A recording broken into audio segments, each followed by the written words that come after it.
ஆனா இன்னைக்கு அறிவாலயத்துல அடுத்த பவர் கேம் ஆரம்பமாயிடுச்சு பாஸ்.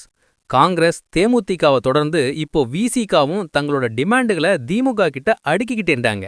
நாங்க வெறும் 6 சீட்ல நிக்கிற பார்ட்டி இல்ல, இப்போ எங்களுக்கு டபுள் டிஜிட் வேணும்னு திருமாவளவன் அண்ணன் டீம் ரொம்பவே ஸ்ட்ராங்கா இறங்கியிருக்காங்க. பிராண்டி செய்திகள்: 10 சீட், ஒரு ராஜ்யசபா சீட். திமுகவை நெருக்கும் விசிகா. அறிவாலயத்தில் நாளை mega panchayat. Hello hello hello மக்களே, இது உங்கள் மேக்சிமஸ். என்ன பாசா, கூட்டணி பேச்சுவார்த்தை இப்ப சூடு பிடிக்க ஆரம்பிச்சிருச்சு. கொள்கை வேற சீட்டு மேறன்னு விசிகா இப்போ காய் நகர்த்துறாங்க. 10 சட்டமன்ற தொகுதி கூடவே ஒரு ராஜ்யசபா சீட். இதுதான் திருமாவளவன் சார் போட்டிருக்கிற ஸ்கெட்ச். இதோ வந்த 7 ஜொலிக்கும் தகவல்கள். 1.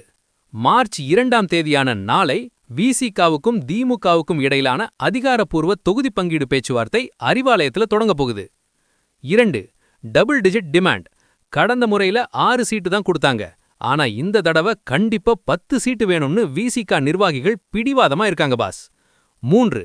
ராஜ்யசபா கணக்கு.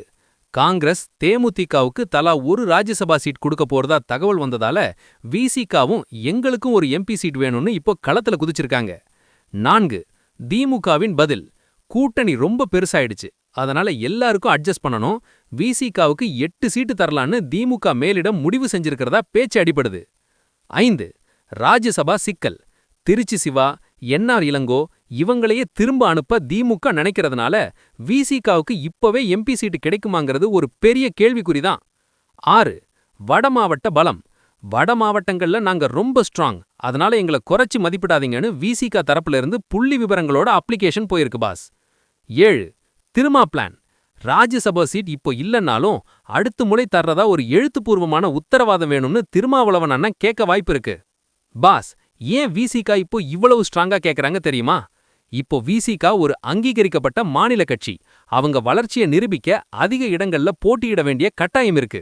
அதே சமயம் திமுகவுக்கு விசிகாவோட ஓட்டு வங்கி வட தமிழ்நாட்டுல ரொம்ப அவசியம். ஆனா புதுசா வர்ற கட்சிகளுக்கும் சீட்டு கொடுக்கணுங்கிறதுனால ஸ்டாலின் சார் இப்போ ஒரு பேலன்சிங் வேலையை செஞ்சிட்டு இருக்காரு. கண்ணா, பங்கு போடுறப்பதான் பாசம் தெரியும், சீட்டு கொடுக்கறப்பதான் கூட்டணி புரியும். 10ஆ 8ஆ இல்ல எம்பி சீட் அக்ரிமெண்டா நாளைக்கு தெரிஞ்சிரும் boss. Numbers define power, but strategy defines the winner boss. விசிகாவுக்கு 10 சீட்டு கொடுக்கறது நியாயமா, இல்ல திமுக சொல்ற மாதிரி 8 சீட்டு போதுமா? உங்க கமெண்ட்டுகளை தட்டி விடுங்க. 2026 தேர்தல் திருவிழா அப்டேட்டுகளுக்கு தொடர்ந்து இணைந்திருங்கள்.